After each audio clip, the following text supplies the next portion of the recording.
dia de Pentecostes e a descida do Espírito Santo.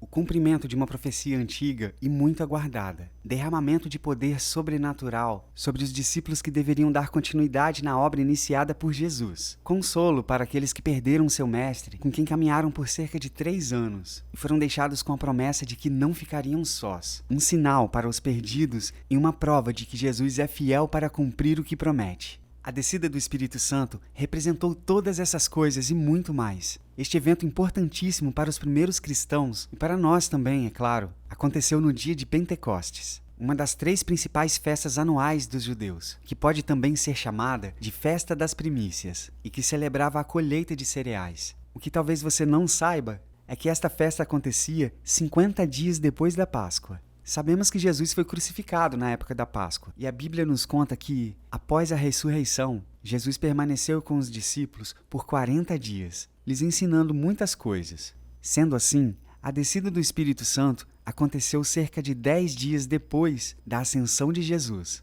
Antes de voltar aos céus, Jesus confirmou mais uma vez aos seus discípulos sobre a missão que deixava para eles: serem suas testemunhas em Jerusalém, Judéia, Samaria e até os confins da terra. Para isso, Jesus ordenou que eles não saíssem de Jerusalém, mas esperassem o cumprimento da promessa do Pai. Porque João, na verdade, batizou com água, mas vós sereis batizados com o Espírito Santo, não muito depois desses dias. Os discípulos começaram a se reunir em Jerusalém e ali, perseverando unânimes em oração, eles aguardavam o cumprimento da promessa. Eles não sabiam quando isso aconteceria, é claro. A única instrução que receberam era para que aguardassem em Jerusalém até que fossem revestidos de poder do alto. E os discípulos, que a este ponto já eram cerca de 120 irmãos, aguardavam pacientemente. O Espírito Santo seria derramado, mas isso não significa que ele já não estivesse presente entre o povo. Ele já estava presente no mundo antes do Pentecostes, mas agora viria e habitaria em toda a igreja e de maneira constante, não apenas esporadicamente e em indivíduos excepcionais. Ele seria derramado na condição de capacitador, para dar à igreja o poder necessário para cumprir a difícil e gloriosa missão de anunciar o nome de Cristo a todas as nações. A lei mosaica determinava, pelo menos uma vez ao ano, cada judeu homem deveria se dirigir a Jerusalém, a fim de celebrar as festas religiosas que faziam parte do calendário sagrado que Deus havia dado à nação de Israel. Por isso, no dia de Pentecostes, Jerusalém estava lotada de judeus, que vinham de todas as partes para trazer suas ofertas e oferecer sacrifícios no templo. E foi em um ambiente como este, de muita festa e com muitos peregrinos ao redor, que a promessa finalmente se cumpriu. Deus enviou o Espírito Santo. Mas como isso aconteceu? O texto de Atos começa declarando que eles estavam todos reunidos no mesmo lugar. Lembre-se que isso se refere aos 12 apóstolos e os demais, que, juntos, formavam uma comunidade de 120 pessoas. É provável que eles estivessem reunidos em uma casa muito próxima ao templo, o que explicaria o fato de Pedro ter pregado para mais de 3.000 pessoas. O local mais provável para essa pregação de Pedro pode ter sido no átrio dos gentios, que se encontrava na entrada do templo e era um grande espaço público. Há 3 sinais que indicam o derramamento do Espírito Santo. O primeiro é o som de um forte vento.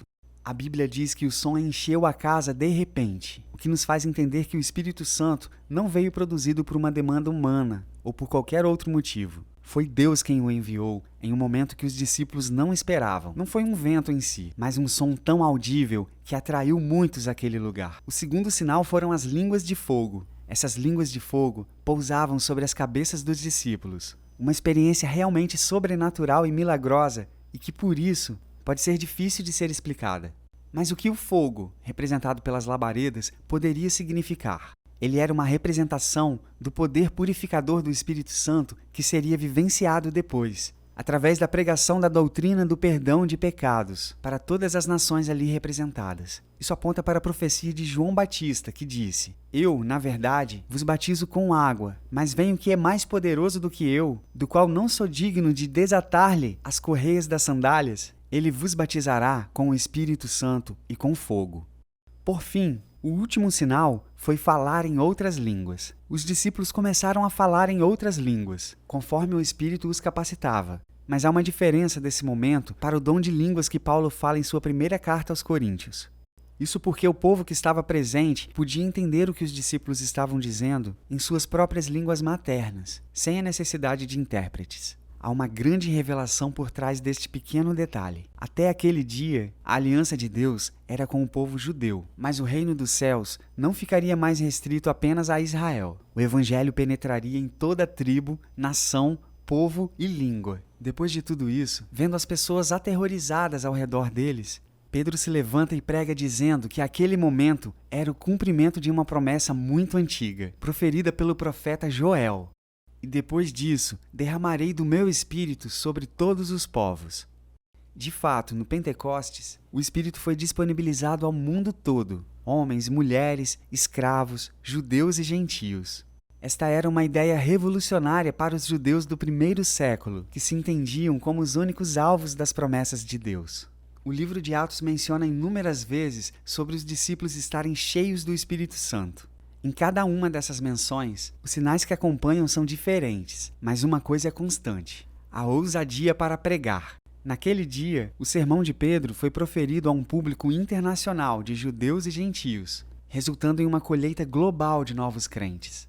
Assim como foi para aqueles primeiros cristãos, o Espírito Santo nos traz poder para propagar o Evangelho, confrontar o mundo em seus pecados, operar milagres e ganhar almas para Jesus. É Ele quem nos convence dos nossos pecados e forja nosso caráter para sermos mais parecidos com Jesus. A missão ainda não acabou. Agora a responsabilidade é nossa, mas não estamos sós.